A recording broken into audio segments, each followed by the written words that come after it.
Let's Mike News at 5.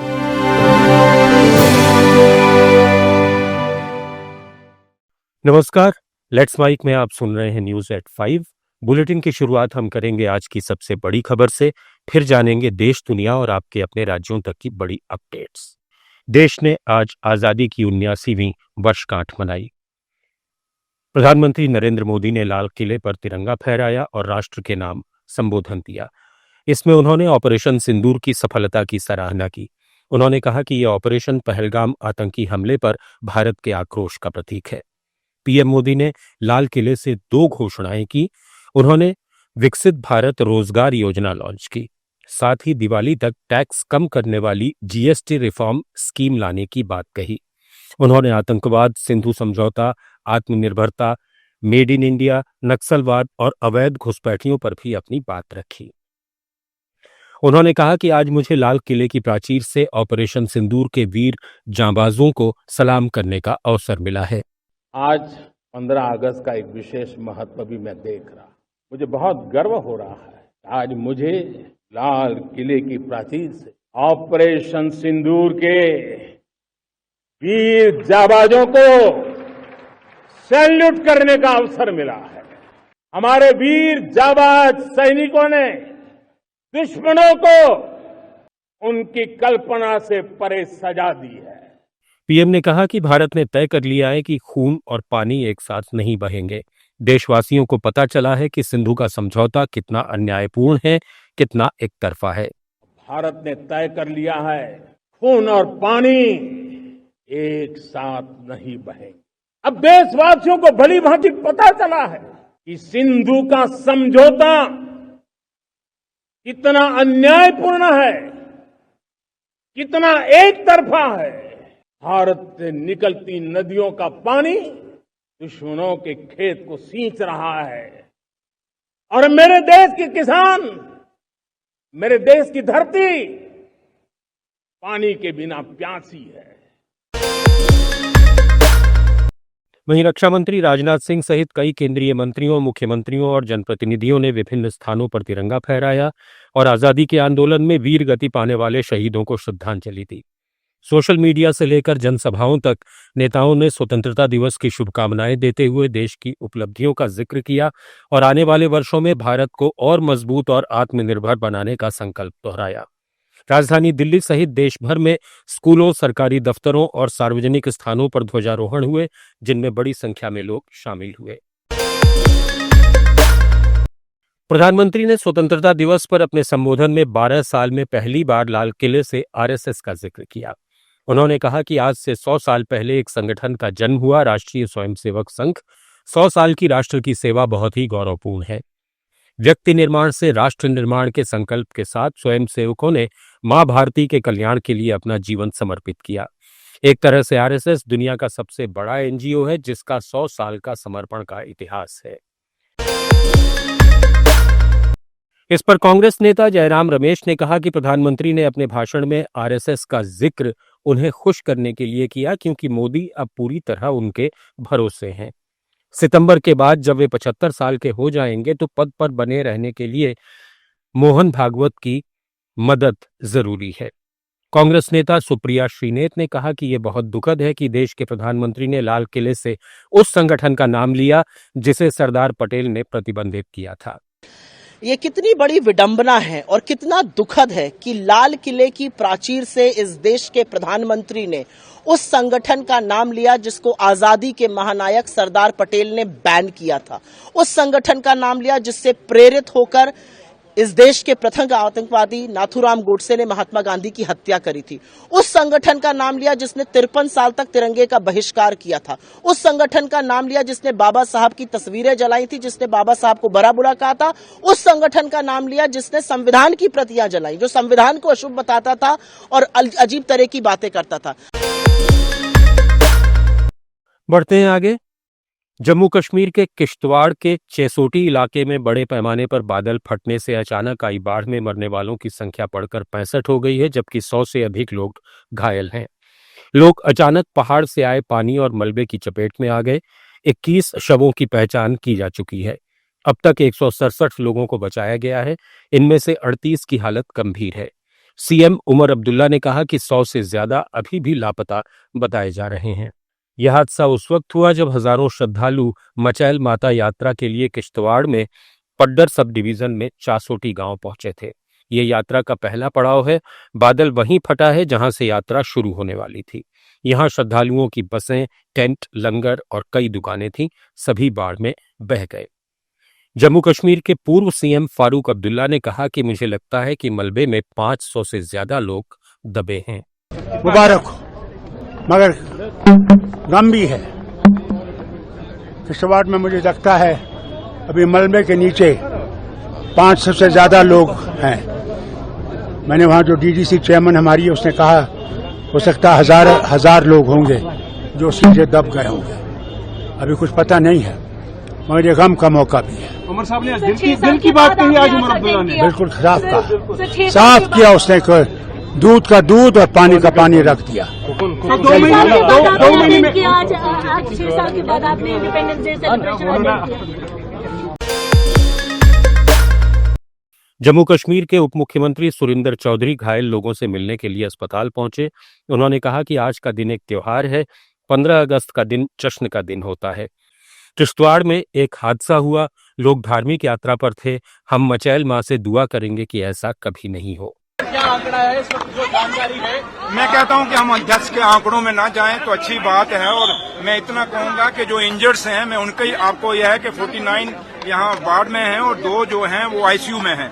और मैं आपको वो आंकड़ा देता हूं, लेकिन मैं डेथ के आंकड़े में नहीं जाऊंगा और इस गिनती में नहीं जाऊंगा, क्योंकि जो लोग हमसे चले गए हैं, चाहे 1 जाए चाहे 50 जाए, लेकिन वो दुख होता है और दुख को गिनना मुझे लगता नहीं को ठीक रहेगा। और मां मचेल से यही दुआ करेंगे कि जो लोग लापता हैं वो सही सलामत हों और अपने घरों में आ जाएं।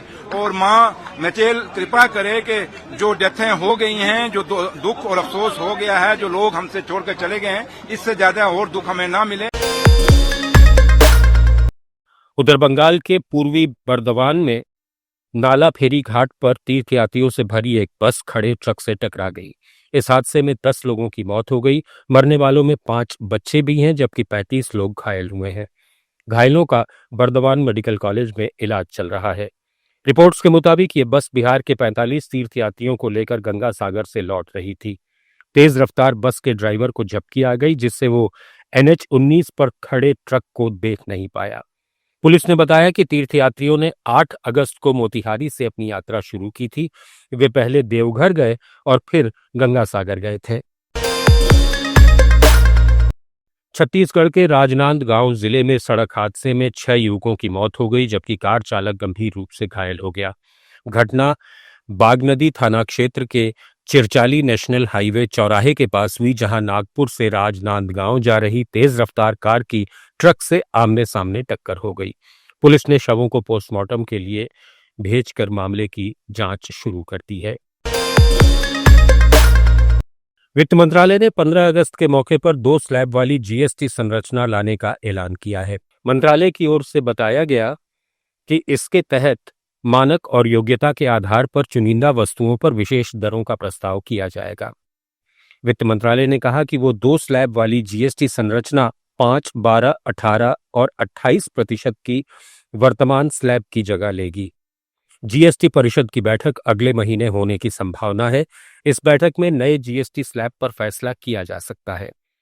दूसरी ओर पीएम नरेंद्र मोदी ने स्वतंत्रता दिवस के मौके पर लाल किले की प्राचीर से ऐलान किया कि दिवाली पर इस बार देश को टैक्स रिफॉर्म के मोर्चे पर सरकार दोहरा तोहफा देगी।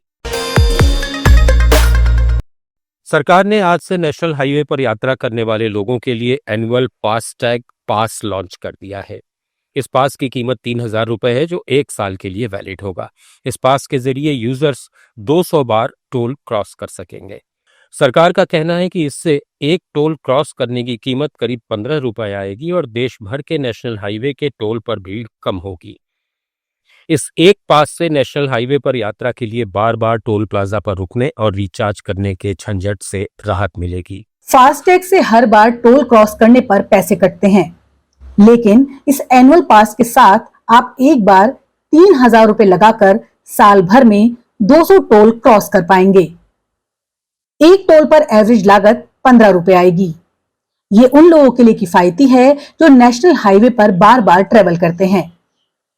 18 जून को इसके लॉन्च की घोषणा करते हुए केंद्रीय मंत्री गडकरी ने कहा था कि इतने टोल क्रॉस करने में करीब 10,000 रुपए खर्च होते हैं, अब 3,000 रुपए में ही काम हो जाएगा। बिहार के मुख्यमंत्री नीतीश कुमार ने राज्य की सभी प्रतियोगी परीक्षाओं की फीस 100 रुपए करने की घोषणा की है। मुख्यमंत्री नीतीश कुमार ने एक्स पर एक पोस्ट में लिखा, मुझे ये बताते हुए खुशी हो रही है कि राज्य स्तरीय सरकारी नौकरी के आवेदन के लिए मात्र 100 रुपए की फीस रखने का निर्देश दिया गया है। इसके साथ ही प्रारंभिक परीक्षा पास कर मुख्य परीक्षा में शामिल होने वाले अभ्यर्थियों को अब कोई भी परीक्षा शुल्क नहीं देना होगा। इससे लाखों युवाओं को लाभ मिलेगा। ये आदेश बिहार लोक सेवा आयोग, बिहार कर्मचारी चयन आयोग, बिहार तकनीकी सेवा आयोग, बिहार पुलिस अवर सेवा आयोग, केंद्रीय सिपाही चयन परिषद सहित राज्य के सभी आयोगों की परीक्षाओं पर लागू होगा। शुभांशु शुक्ला के इंटरनेशनल स्पेस स्टेशन पहुंचने के लगभग 1 महीने बाद 2 भारतीय एक्वानॉट्स ने समुद्र में सबसे ज्यादा गहराई तक जाने का रिकॉर्ड बनाया है। फ्रांस के साथ जॉइंट मिशन में भारतीय एक्वानॉट्स ने फ्रांसीसी पनडुब्बी नौटाइल के जरिए उत्तरी अटलांटिक महासागर में डीप डाइव सफलतापूर्वक पूरी की।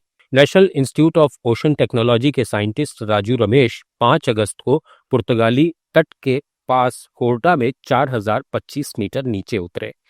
वहीं 6 अगस्त को भारतीय नौसेना के कमांडर जतिंदर पाल सिंह रिटायर्ड ने 5002 मीटर की गहराई तक गोता लगाया। ये मिशन भारत के समुद्रयान मत्स्य 6000 की तैयारी का हिस्सा है। भारत की स्वदेशी मत्स्य 6000 पनडुब्बी 2027 में लॉन्च होगी। ये समुद्र के अंदर 6000 मीटर की गहराई तक जाएगी। भारत छठा देश है जिसने मानव सबमर्सिबल बनाई है। इससे पहले अमेरिका, रूस, जापान, फ्रांस और चीन मानव युक्त सबमर्सिबल बना चुके हैं। पनडुब्बी और सबमर्सिबल दोनों पानी के अंदर चलते हैं, लेकिन इनके डिजाइन, काम और उद्देश्य अलग अलग हैं।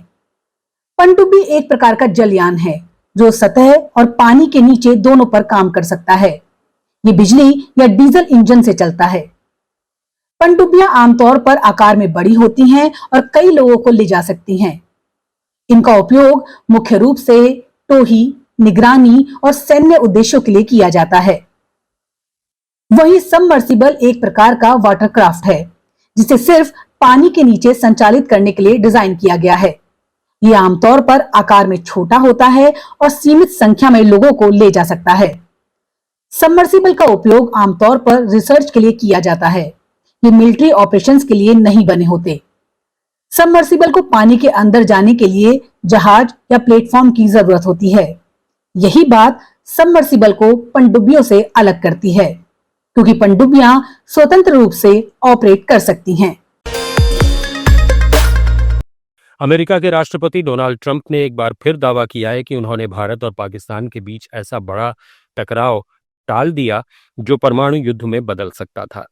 ट्रंप ने कहा कि भारत और पाकिस्तान के लड़ाकू विमान एक दूसरे को गिरा रहे थे। 6-7 विमान गिराए गए। हालात इतने तनावपूर्ण थे कि वे शायद परमाणु हथियार का इस्तेमाल करने तक तैयार थे, लेकिन हमने ये मामला सुलझा लिया। ट्रंप ने यह बयान व्हाइट हाउस के ओवल ऑफिस में दिया। उन्होंने दावा किया कि उन्होंने पिछले 6 महीने में 6 युद्ध खत्म कराए हैं। पाकिस्तान में मूसलाधार बारिश से हालात बिगड़ गए हैं। पिछले 24 घंटे में बारिश और उससे जुड़ी घटनाओं में 30 लोगों की मौत हो गई, जिनमें 23 खैबर पख्तूनख्वा और 7 पीओके में मारे गए। भारी बारिश से कई घर, इमारतें और सड़कें क्षतिग्रस्त हुई हैं, जबकि कई वाहनों को नुकसान पहुंचा है। कुछ लोग मलबे के नीचे फंसे हैं, जिन्हें बचाने के लिए रेस्क्यू टीमें लगातार काम कर रही हैं। घायल लोगों को अस्पताल भेजा गया है। ईरान ने जून में इजराइल अमेरिका के साथ 12 दिन चले युद्ध के बाद देश में जासूसी के खिलाफ आक्रामक अभियान छेड़ रखा है। पिछले 2 महीने में पुलिस ने देश भर में ताबड़तोड़ छापेमारी कर 21,000 से ज्यादा लोगों को जेल में डाला।